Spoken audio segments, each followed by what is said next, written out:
Trust विभूति 2.0 में आप लोगों का स्वागत है। चलिए क्लास 6 के साइंस चैप्टर 2 जंतुओं में पोषण उसके क्वेश्चन आंसर करेंगे। और कहते हैं पहले नंबर है रिक्त स्थानों की पूर्ति करें। अभ्यास क्वेश्चन है। तो पहला है मानव शरीर की सबसे बड़ी ग्रंथि कौन है।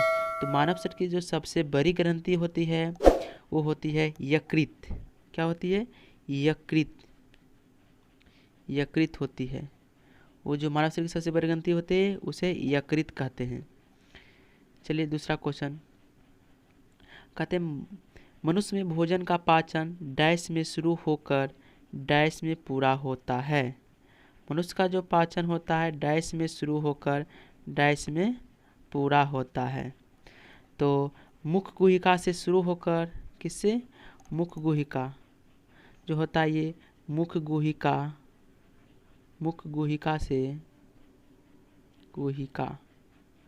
मुख गुहिका से शुरू होकर और मल द्वार तक ये जाता है। उसमें जाके पूरा ये इसका जो होते हैं क्रिया पूरा होते भोजन पूरा होता है। चलिए इसके बाद है तीसरा क्वेश्चन कहते हैं अमाशय में हाइड्रोक्लोरिक अम्ल एवं डैश का स्राव होता है जो भोजन पर क्रिया करते हैं। जो क्या करते हैं? जो भोजन पर क्रिया करते हैं। जो क्या करते हैं? भोजन पर क्रिया करते हैं। चलिए इसका आंसर देखिए। तो जो अमाशय में हाइड्रोक्लोरिक अम्ल होता है JHCl होता है वो जो भोजन पर क्रिया करते हैं उसका स्राव होता है। जो भोजन पर क्रिया करते हैं उसे क्या कहते हैं? जो होता है ये जो होता है अमाशय में हाइड्रोक्लोरिक अम्ल श्लेष्मा का स्राव होता है और भोजन पर क्रिया करते हैं। इसका आंसर होगा श्लेष्मा।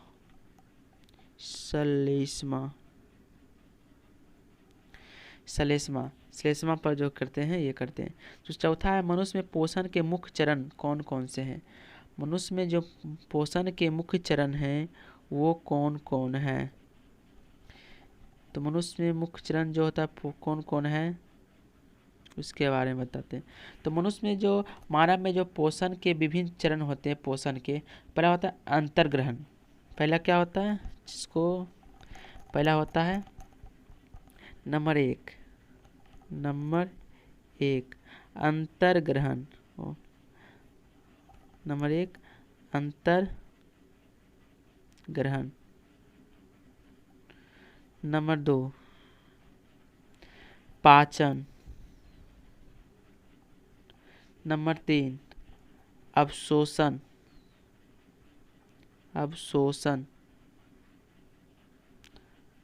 नंबर चार स्वांगीकरण। और पांचवा जो होता है निष्क्रमण। ये जो सभी होते हैं पहले होते हैं अंतर्ग्रहण, पाचन, अवशोषण, स्वांगीकरण, निष्कर्षण। ये सभी क्या होते हैं? मनुष्य पोषक के मुख्य चरण होते हैं। मनुष्य में पोषण के मुख्य चरण होते हैं। मनुष्य में पोषण के मुख्य चरण होते हैं। तीसरा नंबर क्वेश्चन कितना है? हाँ लास्ट नंबर क्वेश्चन है। चलो अमीबा अपने भोजन को डैश की सहायता से स्क्रॉल करते हैं। अमीबा अपने भोजन को डैश की सहायता से ग्रहण करता।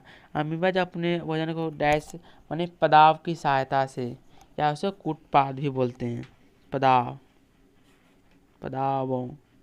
पदावों की सहायता से ये अपना भोजन ग्रहण करता है। चलिए इसका बाद है कि सही विकल्प का सही चुनिए और उसमें टिक लगाइए। कौन क्या सही है कि गलत है। कहते हैं कुतरने में सहायता करने वाले दांत जो कुतरते हैं और सहायता करते हैं उस दांत का नाम क्या है। तो उस दांत का नाम क्या है? तो कुतरने वाले दांत को करते हैं रदनक। किसका आंसर क्या होगा? B number. आगे बढ़ते हैं। चलिए अब कहते हैं लार स्टार्च को बदलता है। लार जो होता है स्टार्च किसमें बदलता है? ग्लूकोज में। लार जो स्टार्च को ग्लूकोज में बदलता है। तीसरा नंबर यह पित्तरस का स्राव कहाँ होता है? जो हमारे पित्तरस है उसका स्राव जो होता है यकृत में होता है। कहता है वसा का पूर्ण रूपेण पाचन होता है। वसा का जो पूर्ण रूपेण पाचन होता है वसा का वो किस में होता है? वसा का जो पूर्ण रूप पाचन जो होता है वो किस में होता है? वसा का जो पाचन होता है छोटी आंत में, पूर्ण रूप से छोटी आंत में होते हैं। इसका आंसर क्या होगा? छोटी आंत। रही जल का अवशोषण मुख्यतः होता है, जो जल का अवशोषण होता है वो कहाँ होता है? बड़ी आंत में। चलिए आगे क्वेश्चन करते हैं, सत्य और असत्य कथनों को चिन्हित कीजिए। जो हमारे सत्य कथन है उसको सत्य लिखेंगे और जो असत्य कथन है उसको अमाशय में हाइड्रोक्लोरिक अम्ल का स्राव होता है। अमाशय में जो हाइड्रोक्लोरिक अम्ल का स्राव होता है, अमाशय में हाइड्रोक्लोरिक अम्ल का स्राव होता है, तो ये कथन जो है क्या है? कथन जो है सत्य है। इसके क्या लिखेंगे? सत्य लिखेंगे। दूसरा, पित्त रस से प्रोटीन का पाचन होता है। पित्त रस से जो होता है प्रोटीन का पाचन नहीं होता है, तो असत्य लिखेंगे। क्या है ये? वो कथन असत्य है। नेक्स्ट क्वेश्चन पर चलते हैं।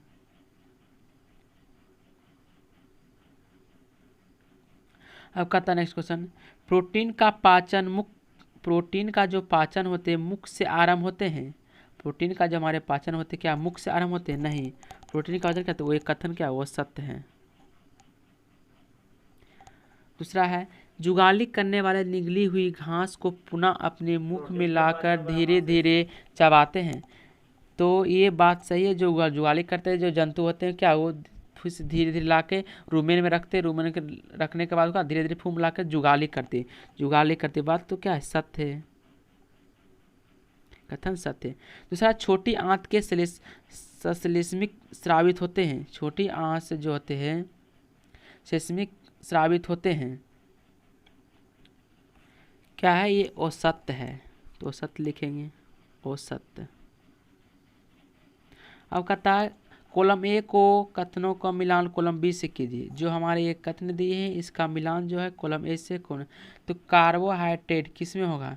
तो कार्बो जो हाइड्रेट होते हैं वो किससे? शर्करा से होते हैं। उसे कहता है प्रोटीन। प्रोटीन जो होता है किससे होता है? अमीनो अम्ल से। प्रोटीन जो होता है अमीनो अम्ल। वसा जो होता है वसा अम्ल एवं ग्लिसरॉल से। अब पित्तरस जो होता है पित्ताशय से। और लार होता है जो लाल ग्रंथि से। चलिए इसका क्वेश्चन आंसर हो गया। अब कहता है आहार नाल किन किन द्वारा भागों द्वारा कार्य होते हैं। जो हमारे आहार नाल है उनके किन किन द्वारा भागों का कार्य होते हैं। तो भोजन का चबाना जो होता है क्या से? भोजन का जो चबाना होता है किससे होता है? कहाँ शुरू करते हैं भोजन चबाना? मुख से। तो मुख गुहिका से। किससे? मुख्य गुहिका से। मुख्य गुहिका, मुख गुहिका से। कहता है जीवाणु का नष्ट होना कहाँ होता है? जीवाणुओं का जो नष्ट होता है वो कहाँ होता है? जीवाणुओं का जो नष्ट होता है वो होता है आमाशय में। जीवाणुओं का नष्ट होना वो होता है आमाशय में। अब रही बात उपयोगी पदार्थों का अवशोषण होता है। जो उपयोगी पदार्थ होता है उसका अवशोषण कहाँ होता है? तो उसका जो अवशोषण होता है बड़ी आंत में होता है। कहाँ होता है? बड़ी आंत में।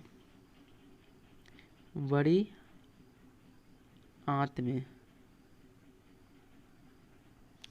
चलिए कहता है मल का निकास होता है। मल का जो निकास होता है वो कहाँ होता है? किससे होता है? उसका नाम क्या है? मल द्वार से। मल द्वार से जो होता है मल का निकास होता है। कहता है 5 नंबर क्वेश्चन, एक शब्द में उत्तर दीजिए। जो कहता है मानव शरीर में पाए जाने वाला कठोरतम पदार्थ। तो हमारे दांत के सबसे ऊपरी परत में पाए जाने कठोर इनेमल कहते हैं। जो सबसे कठोरतम पदार्थ है उसे इनेमल कहते हैं। क्या कहते हैं? इनेमल। इनेमल मल कहते हैं। चलिए दूसरा, पचे हुए भोजन का अवशोषण करने वाली अंगुली जैसी रचना होती है उसे क्या कहते हैं? जो हमारे अंगुली भोजन पचे हुए अवशोषण जो करते हैं अंगुली से रचना बाहर करते हैं उसे कहते हैं छोटी आंत दीर्घरोम या रसांगुल। क्या कहते हैं? दीर्घरोम या रसांगुल लिखते हैं। दीर्घरोम,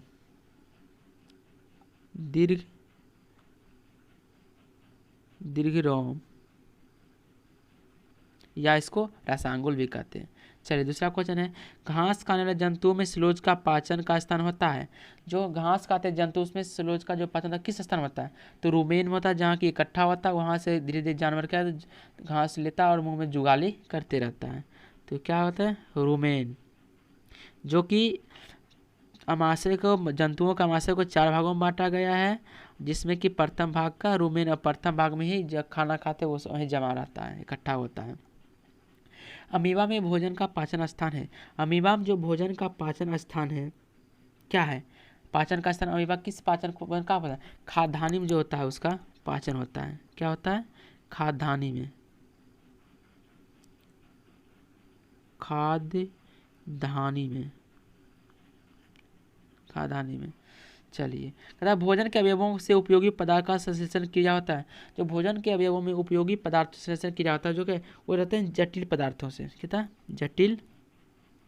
जटिल पदार्थों से, जटिल